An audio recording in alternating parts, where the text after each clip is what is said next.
Je veux faire une petite introduction que je trouve nécessaire, parce que je m'adresse à des frères, je m'adresse à des sœurs, musulmans et musulmanes. Donc je fais une petite introduction sur cette chose qui nous unit, sur cette maison dans laquelle on habite tous, c'est l'islam. Parce que si on s'éloigne de l'islam, à ce moment-là, on peut faire ce qu'on veut. Mais si on veut se marier en restant musulman, là, il faut cette introduction.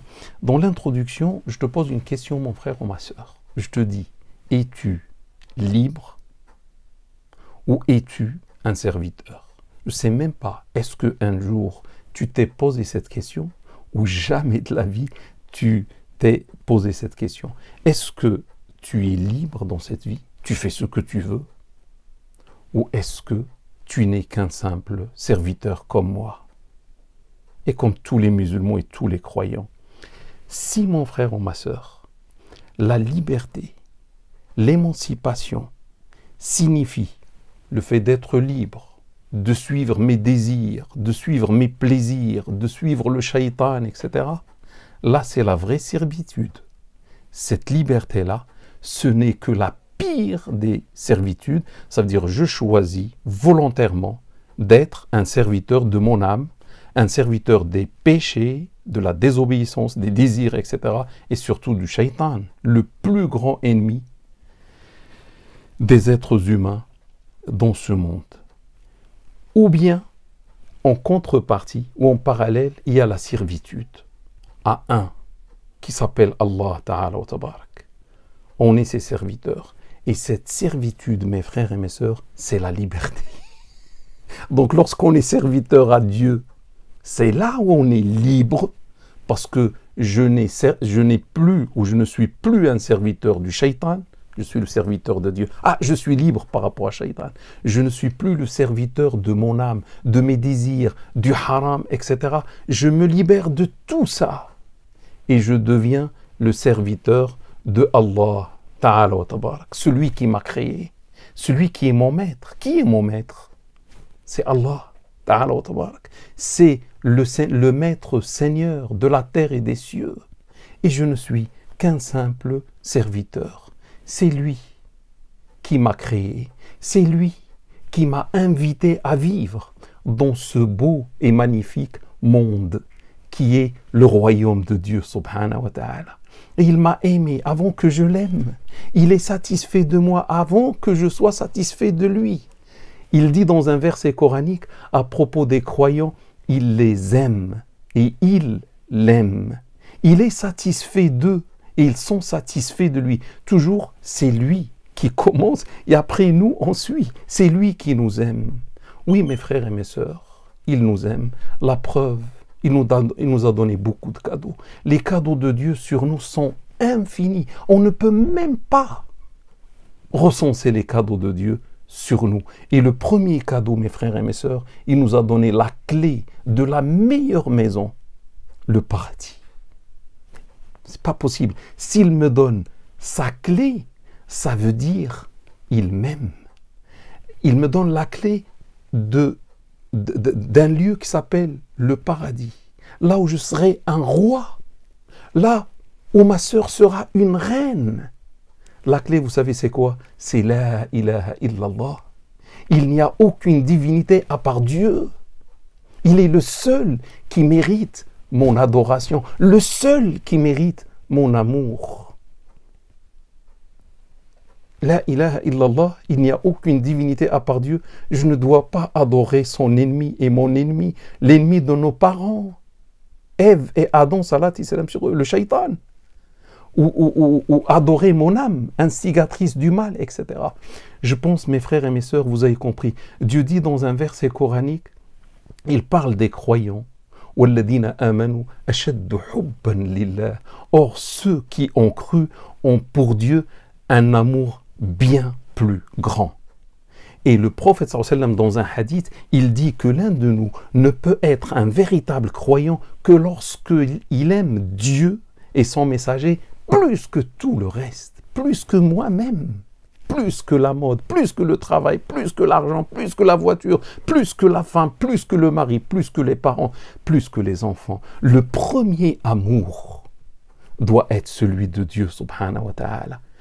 Mon cœur, mes frères et mes sœurs, quand je dis moi, ça veut dire nous.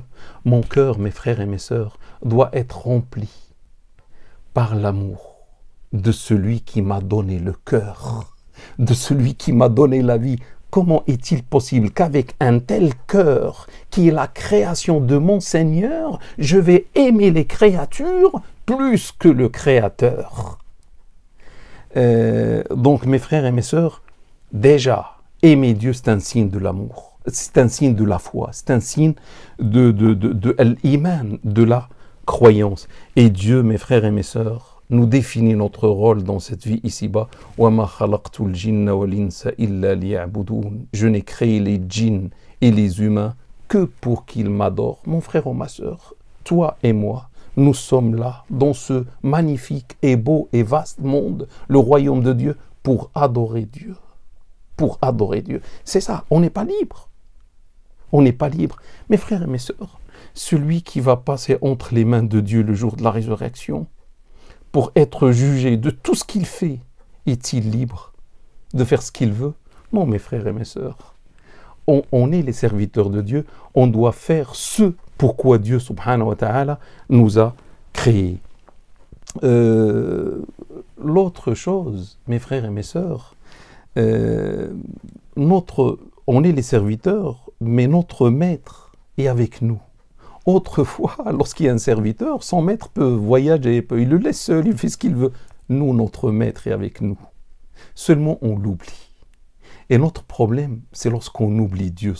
C'est là où viennent tous les malheurs dans notre vie. Lorsqu'on oublie que l'infiniment riche, le tout-puissant, le très miséricordieux est avec nous. Jour après jour, heure après heure, minute après minute, seconde après seconde, il est avec nous par sa richesse, par sa science, par sa miséricorde, par son assistance. On n'est pas seul, on est avec Allah Ta'ala wa Tabarak. Mais le problème, on oublie et on croit qu'on est seul. Donc, mon frère ou ma sœur, celui qui arrive à sentir la présence de Dieu avec lui, là où il se trouve, qu'il soit chez lui, au travail, dans le train, dans le bus, dans sa voiture, il est avec Dieu, subhanahu wa ta'ala. Qui est meilleur que lui? Personne n'est meilleur que lui. Il pense à Dieu, il aime Dieu, il ressent la présence de Dieu. Est-ce que le shaitan peut lui faire mal? Non, il est protégé par Allah. Lui, il devient serviteur. Qu'est-ce que Dieu dit? Inna ibadi laysa laka alayhim sultan. Mes serviteurs, tu n'as aucun pouvoir sur eux. Si tu veux d'abord te libérer par rapport au shaitan, sois le serviteur de Dieu, subhanahu wa ta'ala, et atteins ce niveau qui s'appelle en islam al-ihsan. L'ihsan, c'est l'excellence de l'adoration. Le prophète, on lui a posé la question sur l'ihsan, et c'est l'archange Gabriel qui lui a posé la question, salat et salam sur lui. Il a répondu al-ihsan, l'excellence, le top dans l'adoration, c'est lorsque tu adores Dieu comme si tu le vois. Mais dans le cas où tu n'arrives pas à le voir, sache au minimum que lui te voit. Unanimement authentique, rapporté par l'imam Bukhari et l'imam Muslim. Ça, c'est le top. Quand tu te mets à adorer Dieu, c'est comme si tu es en train de le voir. Imagine, mon frère ou ma soeur, tu vois Dieu, il est invisible, mais imagine tu le vois. La ilaha illallah. Si on voit Dieu, combien on va bien l'adorer? On va adorer Dieu, la meilleure adoration de notre vie, parce qu'on le voit. Mais lorsqu'on ne le voit pas, est-ce qu'il n'est pas là? Non, il est là. Lui nous voit. Lui avec nous. 7 sur 7, 24 sur 24. Il nous voit, il nous entend, etc. Si tu arrives à ce niveau, mon frère ou ma soeur, bien sûr, félicitations. Bravo, tu deviens un excellent.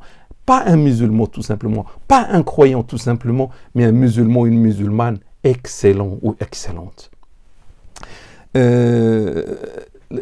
Avant d'aller, et ça y est, presque j'arrive aux critères, la dernière chose, et je passe aux critères, mon frère ou ma soeur, s'il te plaît, je te demande au nom de Dieu, tu es, mon frère ou ma soeur, à un niveau, à une partie de ta jeunesse, wallahi, Il n'y a pas mieux qu'elle. C'est la jeunesse. Une partie de ta vie qui s'appelle la jeunesse.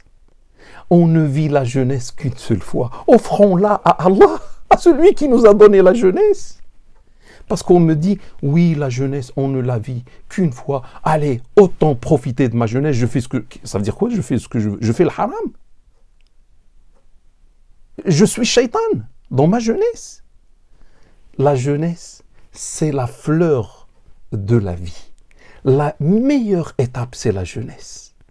Mais le meilleur d'entre nous, mes frères et mes sœurs, c'est celui qui va envelopper sa jeunesse comme un cadeau et il l'offre à Dieu, subhanahu wa ta'ala.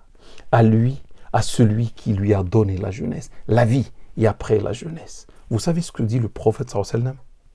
Il dit dans un hadith beau, magnifique, il dit 7 seront à l'ombre de Dieu, l'ombre divine, le jour où il n'y aura aucune ombre à part celle de Dieu, le jour de la résurrection, les gens tremblent, le soleil est proche des têtes, etc. Ces gens seront à l'ombre. Vous savez, le deuxième de ces gens-là, c'est le jeune. Il a dit, un jeune qui a grandi dans l'adoration de Dieu.